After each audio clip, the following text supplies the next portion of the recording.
ఎందుకు వచ్చింది ఎన్నికల ముందు ఏ వాగ్దానం చేసింది, ఇప్పుడు ఏం చేస్తుంది? రెండు జవాబులు కావాలి. ఎన్నికల ముందు ఏం చెప్పింది, ఎన్నికలు అయిన తర్వాత ఏం చేస్తుంది, ఇప్పుడు ఏం చేస్తుంది? ఒక్కటనే నెరవేర్చున్నారా? మేము పలాన్ని నెరవేర్చామని చెప్పమని గుండె మీద చేసుకొని నథింగ్, జీరో. ఇప్పుడు మద్యపానం అన్నారు, ఎన్ని షాపులు పెట్టారు? ప్రజలను బతికిస్తారా, ప్రజలను చంపుతారా మీరు? నేను ఒకటి అడుగుతున్నా. వాడు 10 రూపాయలు సంపాదించుకుంటాడు, కార్మికుడు పూట కూలికి వెళ్ళినవాడు. ఆ 10 రూపాయలు మీరు తీస్తున్నారు మందు పెట్టి. ఇంకా భార్య పిల్లలకి ఏమి ఇస్తాడు? పిల్లలు ఏం చదివించుకుంటాడు? ఉన్న చదువులు తీసేసాడు వీడు. అవునా కదా? పిల్లలకు విద్య ఉందా? ఫీజు రియంబర్స్మెంట్ ఉందా? లేదు. ఏముంది వాళ్ళకి పిల్లలకి? జగన్ ఉంటే ఏమి చేసేవాడు? అంటే ప్రభుత్వం ఉంటే ఏం చేసేది? జగన్ ప్రభుత్వం ఉంటే ఏం చేసేది? వాళ్ళకి సమస్తం ఇచ్చేవాడు. వాళ్ళ ఫీజులు కానీ, చదువులకు కావాల్సిన బుక్స్ కానీ, బూట్లు, సాక్సులు, సమస్తం చిక్కితో సహా, భోజనం సహా ఫ్రీగా ఇచ్చేవాడు. మరి ఏది పిల్లలకి? ఇప్పుడు మీరు పిల్లలకి అవి ఉంటేనే కదా ఇంట్రెస్ట్గా స్కూల్కి వస్తారు, చదువుకుంటారు. స్కూల్స్ ఎక్కడ డెవలప్మెంట్ చేసావు నువ్వు? స్కూల్స్ డెవలప్మెంట్ చేయలే. ప్రజల మీద, ప్రజల పరిపాలన మీద దృష్టి లేదు మీకు. మీకు సీట్లు కావాలి, కుల రాజకీయాలు. ఇప్పుడు లడ్డు అన్నారు. లడ్డు మనకు అవసరమా? ఎవడో కొనేవాడు కొంటాడు, అందరూ కొంటారు, కాదని చెప్పట్లేదు. నేను ఏ మతం, ఏ కులం నేను మాట్లాడట్లేదు. అన్ని కులాలు, అన్ని మతాలు. ఇది మనకి ఏంది? ప్రజాస్వామ్య దేశం ఇది. ఇప్పుడు మోడీకి క్రైస్తవులు ఒకటే వేస్తే ఓటు గెలవలేదు కదా. చంద్రబాబు నాయుడు కానీ క్రైస్తవులు ఒకటే వేయలేదు కదా. హిందువులు వేశారు, ముస్లిమ్స్ వేశారు, జైనులు వేశారు, క్రిస్టియన్స్ వేశారు, అన్ని మతస్థులు వేశారు, అన్ని కులాలు వేశారు. ఇప్పుడు జాతులు, కులాలు, మతాలు కాదు కదా. నువ్వు ఆ లడ్డు తీసుకొచ్చి ఇప్పుడు పెడతావేంది? నువ్వు ఇచ్చిన పథకాలే 6 పథకాలే. నువ్వు 6 పథకాలు ఇచ్చావు, 6 హామీలు ఇచ్చావు. ఒక్కటి గుండె మీద చేసుకుని చెప్పు. మళ్ళా అనకూడదు. కానీ మరి మీకు ఏం ఉందో నాకు అర్థం కాదు. మరి 100 రోజుల పరిపాలన హ్యాపీగా సన్మానం చేస్తున్నారు. 100 రోజుల పరిపాలనని 100 రోజుల పరిపాలన హ్యాపీగా చేసామని చెప్పడానికి మీరు ఏ పథకాలు నిర్వర్తించారు? ప్రజలకి ఏమి నిలబెట్టుకున్నారు? నిలబెట్టుకుని అప్పుడు మీరు చేసుకోండి, వద్దని లేదు ఎవడు. కూటమి ప్రభుత్వం అన్నమాట. ఈ 100 రోజుల పరిపాలనలో పెన్షన్ పెంచాము, ఇంటికి పంపించాము, అన్నా క్యాంటీన్లు పెట్టాము అంటున్నారు కదా. అన్నా క్యాంటీన్లు పెద్ద సమస్య కాదమ్మా. క్యాంటీన్లు పెద్ద సమస్య కాదు. అన్న క్యాంటీన్లు పెట్టి దులుపుని సరిపోద్దా? వాడు వస్తున్నాడు, రిక్షా వాడు, ఆ 10 రూపాయలు సంపాదించేది అక్కడే తీసుకెళ్ళి తినేసి తాగేసట్టే వెళ్ళిపోతున్నాడు. 100 రూపాయలుగా మంది ఇచ్చేసావు, ఫుల్గా తాగుతున్నాడు, వెళ్ళిపోతున్నాడు. ఎన్ని కుటుంబాలు ఉన్నాయి అలాగా? లెక్కలేదు చెప్పుకోవాలంటే. నువ్వు సంపాదించిన 10 రూపాయలు భార్య చేతికి వెళ్తుందా? పిల్లల చేతికి వెళ్తుందా? లేదు. చంద్రబాబు నాయుడు గారు ఎన్నికల హామీల్లో మీకు నాయనమైన ముందిస్తాను, రేట్లు తగ్గిస్తాను అన్నారు, చెప్పారు కదా. ఇప్పుడు చూద్దాం, ఒకసారి మార్కెట్లోకి రండి. మీ ముందే మాట్లాడితే ఎంత మార్కెట్లోకి వెళ్ళొచ్చా? 500 ఖర్చు పెడితే నేను సంచులు నెలలే చూడు. 500కి వాల్యూ లేదమ్మా. 100 రూపాయలకి వాల్యూ లేదు. 70 రూపాయలు కిలో టమాటా. ఇదే జగన్ ప్రభుత్వం ఉన్నప్పుడు రైతు మార్కెట్లో కిలోకి 2 రూపాయలు లెక్కన లైన్లో నుంచి పెట్టి టమాటాలు అమ్మించాడు. ఆధార్ కార్డు చూపిస్తే చాలు 2 కిలో ఇచ్చేవాడు. ఇప్పుడు ఏది ఆ సిస్టమే లేదా ఇంతవరకు. ఉల్లిపాయలు ఎంత ఉన్నాయి రేట్ చూసారా? 52, ఇళ్ళ దగ్గర 62. ఎక్కడ ఉన్నాయా రేట్లు? ఎక్కడ తగ్గించారు? తర్వాత ఆయిల్ రేట్లు చూడండి, ఆయిల్ ప్యాకెట్లు చూడండి, రేట్ ఎంత ఉందో. ఇంకా సామాన్యుడు ఏం కొంటాడు? ఇంకా మనమే మధ్యతరగతి వాళ్ళం కొనలేకపోతే సామాన్యుడు ఏం కొంటాడు? ఒకసారి ఆలోచించు. మీ ప్రభుత్వాన్ని విమర్శించాలా? మీరు పరిపాలించండి. ప్రజలు ఓట్లు వేశారు, మీరు దాని ప్రకారంగా జీవించండి, నడుచుకోండి. ఆయన నడుచుకోవట్లేదు. మీరు వాడి మీద వీడి మీద వాడు కక్ష సాధింపులు. మీరు వచ్చిన 6 నెలలకు కూడా కక్ష సాధింపులు సరిపోయింది. మీరు వాడిని కొట్టాడో, వీడిని కొట్టాడో, వాడిని తీసుకొని జైల్లో పెట్టాడో, వీడిని తీసుకొని జైలు పెట్టాడు. ఎందుకు కొట్టుకున్నారు మీరు? నాకు అర్థం కాదు. వాడు పరిపాలించాడు, వాడిని శిక్షించు. మీరు వెళ్ళి కొట్టడం, కార్లు ధ్వంసం చేయడం, ఇల్లు ధ్వంసం చేయడం, ఎంతవరకు న్యాయం ఇది? కరెక్టా ఇది? కార్లు ఏం చేసేయండి? ఒక మళ్ళీ ఎమ్మెల్యే ఉన్నాడు, వాడి పరిపాలన సరిలేదు, వదిలేసేయి. వాడి మీద కేసులుండి కోర్టుకి వేయండి. కోర్టులు న్యాయస్థానాలు ఉన్నాయి కదండి, న్యాయస్థానాలు చూసుకుంటారు. మీరు కార్యకర్తలను పంపించి రౌడీజం చేయడం ఏంటి, కొట్టడం ఏంటి, కార్లు ధ్వంసం చేయడం ఏంటి, ఇల్లు తగలబెట్టడం ఏంటి? ఇది ఎంతవరకు న్యాయం? ఇది పద్ధతి కాదు. ఇది నచ్చలా. ఇది దాన్ని ఏమంటారు ప్రజలు? ప్రతి ఒక్కరు హర్షించారు దాన్ని. కక్ష సాధింపు సరిలే అంటారు. మీకు వాళ్ళు ఇద్దరు కలిసి కక్ష సాధింపులు. మీరు బతికిన 5 సంవత్సరాలు. ఇంకొక చిన్న పాయింట్ చెప్తాను, లాజిక్. మీరు బాగా ప్రజలు ఆలోచిస్తున్నారు లేదో, 2 సంవత్సరాలు కరోనా టైంలో ప్రజలను ఏ విధంగా ఆదుకున్నాడు? ఏ ముఖ్యమంత్రి ఆదుకోలేదు. గంటపదంగా చెప్తాను నేను. మీరు కూడా మీడియా సమక్ష కూడా ఆలోచించండి. ఎంతమందిని కాపాడాడు జగన్ ప్రభుత్వంలో. కరోనా చిన్న విషయమా అండి? కరోనా చిన్న విషయమా? పిట్టల్లాగా రాలిపోయాలండి ప్రజలు, పిట్టల్లాగా. తల్లికి ఎవరు, బిడ్డకి ఎవరు, భార్యకి ఎవరు, కొడుకు ఎవరో తెలియదు. శవాలను ఇంటికి కూడా తీసుకురాలేదు. నా ఇంటి పక్కనే కుర్రోడు చనిపోయాడు, నా కొడుకుతో పాటు. శవం ఇంటికి రాలేదు, ఆడుతూ పాడుతూ ఉన్నాడు, వెళ్ళిపోయాడు, అంతే. అట్నే శవం అంతే, అట్నే ఇంటికి కూడా రాలేదు. భార్య, 2 పిల్లలు, చిన్న పిల్లలు. ఏం చేయాలి అంటే ఇలా చెప్పుకోవాలంటే చాలా ఉన్నాయి. అటువంటి ప్రభుత్వంలో కరోనా టైంను ఎదుర్కొని రాష్ట్రాన్ని ఒక గాడిలో పెట్టాడు. యాక్చువల్గా పరిపాలించేది 3 సంవత్సరాలే. మీరు 5 సంవత్సరాలు పరిపాలించాడు, 5 సంవత్సరాలు పరిపాలించాడు జగన్ అంటాడు. 5 సంవత్సరాలు పరిపాలించాలా? మీరు అవకాశం ఇవ్వాల. ఇచ్చుంటే ఇంకో రకంగా ఉండేది, అప్పుడు తెలిసి ఉండేది. ఇచ్చుంటే ఇంకొక బాగుండేది.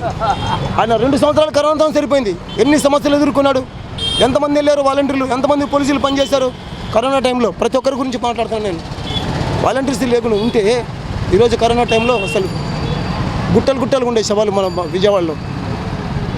చెప్పేదానికి లేదు. ఎంతమంది ప్రాణాలు ఆదుకున్నారు, ప్రాణాలు తెగించారు. వాళ్ళు ప్రాణాలు తెగించి వాళ్ళ పిల్లల్ని, భర్తను కూడా వదిలేసి వాళ్ళు సేవ చేశారు వాలంటీర్స్. వాళ్ళకి ఇచ్చింది జీతం అంతా 5,000. వాళ్ళు లెక్క చేయలేదని సేవాభావంతో ముందుకు వచ్చారు. వాళ్ళని అప్సెట్ చేయాలి. వాలంటీర్ వ్యవస్థ తీసేసావు. ఏం సాధించుకున్నారు మీరు? జగన్ కానీ ఇతను కానీ ఏం సాధించారు మీరు వాలంటీర్ వ్యవస్థను తీయించి? అదేంటంటే అది వాడు ప్రవేశపెట్టాడు, నేను తీసేయాలి. ఇదే దీన్ని ఏమంటారు? కక్షసాది ఏమంటారు? అవునా కాదా? అది కాదు. చంద్రబాబు నాయుడు గారు ఎన్నికల ప్రచారాల్లో వాలంటీర్స్ని కొనసాగించి వేతన కింద 10,000 ఇస్తా అని చెప్పి అన్నాడు. అదే అడుగుతున్నా. ఏది ఇచ్చాడా? ఎందుకు చేయలేదు ఇంతవరకు? ఎందుకు నిర్ణయం తీసుకోలేకపోతున్నాడు? ధైర్యం చాలట్లా. నేను ఏమని అడుగుతాను అసెంబ్లీలో, పార్లమెంట్లోనే? అయ్యో భయం వేస్తుంది. ఒక ముఖ్యమంత్రి ఇన్నేళ్ళు సంవత్సరం పరిపాలన చేసావు, నాకు భయం వేస్తుంది నువ్వే చెప్తే ఇంకెవడు సామాన్యుడు ఏం మాట్లాడతాడమ్మా? ఎందుకు భయం వేస్తుంది? ఖజానా ఖాళీ అంట, డబ్బు లేదంట. మరి ఇదే జగన్ అన్నావు, మరి ఖజానా ఖాళీ చేసి శ్రీలంక అయిపోతుంది, ఇంకోటి కాశ్మీర్ అయిపోతుంది అన్నావు. మరి నువ్వు అప్పులు చేయట్లేదా? అప్పులు చేయని వాడు చరిత్ర. అమెరికా వాడు కూడా అప్పులు చేస్తాడండి. ప్రజలకు తెలియదు అనుకోపాక, ప్రజలకు అంతా తెలుసు. అప్పు చేయని పరిపాలన దేశం, ప్రజల్లో రాష్ట్రం ఏది లేదు. శ్రీలంక కాదు, కాశ్మీర్ కాదు, కన్యాకుమారి కాదు, ప్రతి రాష్ట్రం, ప్రతి జిల్లా కూడా అప్పులు చేయకుండా బ్రతకదు, పరిపాలించలేదు. ఎందుకు? పక్కన ఉన్నటువంటి కేసీఆర్ ప్రభుత్వం తీసుకో, అప్పు చేయట్లేదా? ఇప్పుడు నీ ఫ్రెండే ఉన్నాడు కదా రేవంత్ రెడ్డి, ఇప్పుడు ఏం చేస్తున్నాడు? మొత్తం కూల్చేస్తున్నాడు. ఎవడు కూల్చమన్నాడా?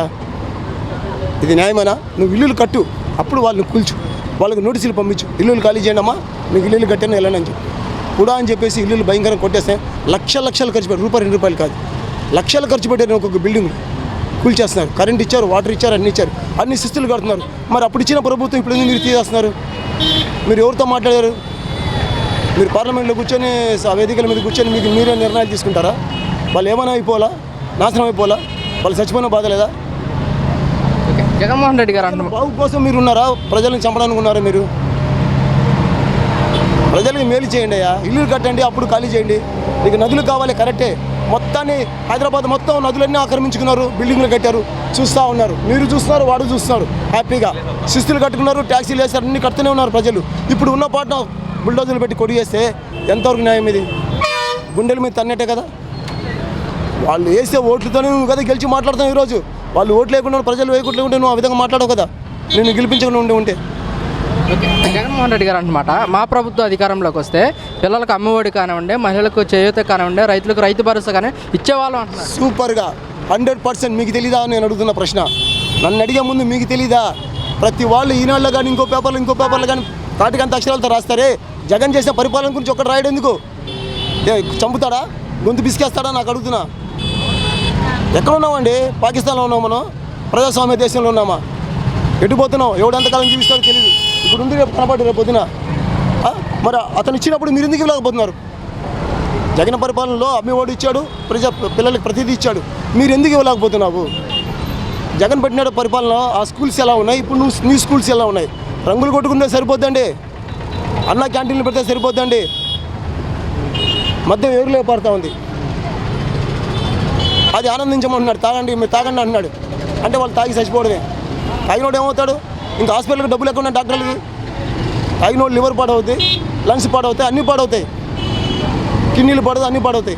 మరి వేల రూపాయలు, లక్షల రూపాయలు డాక్టర్కి ఖర్చు డబ్బు ఎక్కడి నుంచి వస్తుంది? జగన్మోహన్ రెడ్డి ఆ పథకాలు పెట్టి ఈ పథకాలు పెట్టి నాశనం చేశాడు. అందుకోసమే చేశాడు, సోమరులు చేశాడు. ఎవడు సోమరుడు నా ముందు చెప్పనండి, ఛాలెంజ్ చేస్తాను నేను. ఇక్కడే ఉన్నాను బజార్లో. మేము జగన్ పరిపాలన మేము సోమరులు అయ్యామని ఒకటి చెప్పమండి ఇక్కడ పబ్లిక్లో. సోమరులు ఎందుకు అవుతారండి? ఎప్పుడు అవుతారు సోమరులు? నువ్వే చెప్పాలా.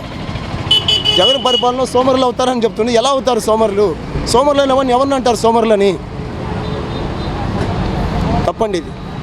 ప్రజల్ని తప్పుదోవ బట్టి మార్గం చేయడం తప్ప నుంచి తను ప్రకటించినటువంటి 6 పథకాలు 6 ఏవైతే ఉన్నాయో అవి అమలు చేయలేక ప్రజల్ని అందరినీ పక్కదోవ పట్టించడానికి ఈ వేషాలండి. అంతవరకు ఇంకేం లేదు. కాదు, మేము ఈ పథకాలు మొత్తం అమలు చేసేవాళ్ళమే, ఈలోపు ఈ విపత్తు వచ్చింది, అందుకోసం అమలు చేయలేకపోతున్నాం. విపత్తు అనేది ఎవరిదండి ప్రాబ్లం? సృష్టికర్త. మెయిన్ ఇది ఆలోచించాలి, ప్రతి ఒక్కరు ఆలోచించాలి. విపత్తు అనేది నువ్వు చూసింది నేను చూసింది కాదు, పైన భగవంతుడు సృష్టించాడు. వరదలు వచ్చాయి, నువ్వు ఆపలేకపోయావు. నువ్వు గేట్లు ఎత్తేమని ఎవరు చెప్పాడు నీకు? సరే గేట్లు ఎత్తేమన్న వాళ్ళు ప్రజలకు అలాట్మెంట్ ఇవ్వద్దా? కలెక్టర్లకి, ఎంఆర్ఓలకి, మున్సిపల్కి, పంచాయతీ వాళ్ళకి మెసేజ్ ఇవ్వద్దా? ఈరోజు ఎంతసేపు ఇస్తావు మెసేజ్? ఫోన్లో ఎంతసేపు ఇస్తారండి మెసేజ్? నువ్వేం మైక్ పెట్టుకుని అనౌన్స్ చేయాల్సిన అవసరం లేదు. అలా అనుకున్నా కూడా ఒక ఆటో వేసి మైక్ పెట్టి పలానా ప్రాంతాలు మునిగిపోతాయి, బుడిమార్కెట్ అంతా, సింగనగర్ అంతా మీరు ఖాళీ చేసుకోండి, అప్రమత్తం ఉండని ఒక్క నిమిషం చెప్పలేక టైం పోయింది నీకు. నీ ఇల్లు కాపాడుకోవడం కోసం గేట్ ఎత్తేస్తావా? ప్రజలకు తెలియదు అనుకున్నావేంటి? ప్రజలు పిచ్చోళ్ళ? ప్రతి ఒక్కరికి తెలిసి నువ్వు చేసిన రాజకీయం ఎంత దౌర్భాగ్యం అండి. అయినా నిన్ను ఎవడు కట్టమన్నాడా? చదువుకున్నావు, ఇన్నేళ్ళు పరిపాలన చేసావు, కరకట్ట మీద ఇల్లు ఎవడు కట్టుకోమన్నా? నేను అడుగుతున్న ప్రశ్న, కరకట్ట మీద నిన్ను ఎవరు కట్టుకోమన్నారు ఇల్లు? నువ్వు చేసే తప్పు లేదు, అవతల చేసే తప్పు. ఇది కరెక్టా? నేను మళ్ళీ నీతి పరుణ్ణి, ఆ పరుణ్ణి, ఈ పరుణ్ణి అని చెప్తావు. ఏదైనా పైసలు కావాలంటే నీ భార్య కూడా వచ్చి 2 గాజులు వేసి అడుక్కుంటాయి, జోలు పట్టుకుని అడుక్కోవడమే. ఎవడు అడుక్కోమని చెప్పాడండి? ప్రజల దగ్గర అడుక్కొని ప్రజలకే పంచుతున్నాను. ప్రజలు పంచుతున్నా కూడా సరిగ్గా చెప్పట్లా. ఇప్పుడు ఎన్ని కోట్లు ఇచ్చింది నీకు ఈ వరద బాధితులకి? ఎన్ని కోట్లు పంచావు? ఇప్పుడు భోజనాల ప్యాకెట్కి ఎన్ని కోట్లు కొట్టి పంచావంటే? అగ్గిపెట్లు క్యాండిల్ పెంచాడంట. అగ్గిపెట్లు క్యాండిల్కి 23 కోట్ల. ఎవరికి అగ్గిపెట్లు ఇచ్చావు చెప్పను? గుండె మీద చేసుకొని పోదాం సింగనగర్, నా తను పోదాం, ఇప్పుడు బండి మీద ఎక్కిపోదాం. సింగనగర్లో క్యాండిల్స్, అగ్గిపెట్లు ఎవరికి ఇచ్చాడు? అగ్గిపెట్టెలకి ఎన్ని వేల కోట్లు అండి? 1000 కోట్ల, 23,000 కోట్లు ఇచ్చాడని చెప్తున్నానండి నిన్న టీవీలో. ప్రజలు, ఈ కార్పొరేషన్లు, అనేక కంపెనీలు ఫండ్స్ 1000 కోట్ల రూపాయలు ఇచ్చారు. ఆ డబ్బంతా ఏంది? ఎన్ని కోట్ల రూపాయలు మొత్తం టోటల్? కేంద్రం ఎంత ఇచ్చింది? నువ్వెంత పంచుతున్నావు ప్రజలకి ఇక్కడ చెప్పు? చేసేది సరిగ్గా చేయండి. నేను చేయొద్దని చెప్పట్లా. ప్రజలకి చివరి వరకు ఏమీ అందలేదు. వాటర్ ప్యాకెట్లు లేక వచ్చిన పడవల్ని అరేంజ్ చేసావు. పడవలకి డబ్బులు ఇవ్వడం ఏంటి నాకు అర్థం కాదు. ఎవరు అరేంజ్ చేసింది పడవల్ని? ఇళ్లలో ఉన్న వాళ్ళని బయటికి తీసుకురావాలి. ఎవరు తీసుకొచ్చారు బయటికి? వాళ్ళు రాలేదు, లోపలికి వెళ్ళలేదు. ఒడ్డునే ఉండి తమాషా చూస్తూ 20,000 ఇస్తావా, 10,000 ఇస్తావా, తీసుకెళ్తా కుటుంబానికి, మనిషికి అంటున్నారు వాళ్ళు. వాటిని అరికట్లేవా? ఆ బోట్లు కొట్టుకుపోయి బ్యారేజ్ని గుద్దుకుంటే జగన్ మీద వేసావు. ఎక్కడ గొడవ అండి బాబు? ఎంత అన్యాయం అండి, దుర్మార్గం అండి. బోట్లు కొట్టుకొచ్చి అక్కడ తెగిపోయి దాన్ని కొట్టేసి ఇది అవుతే వాటి వల్ల వాటర్ ఇది అవుతుందా?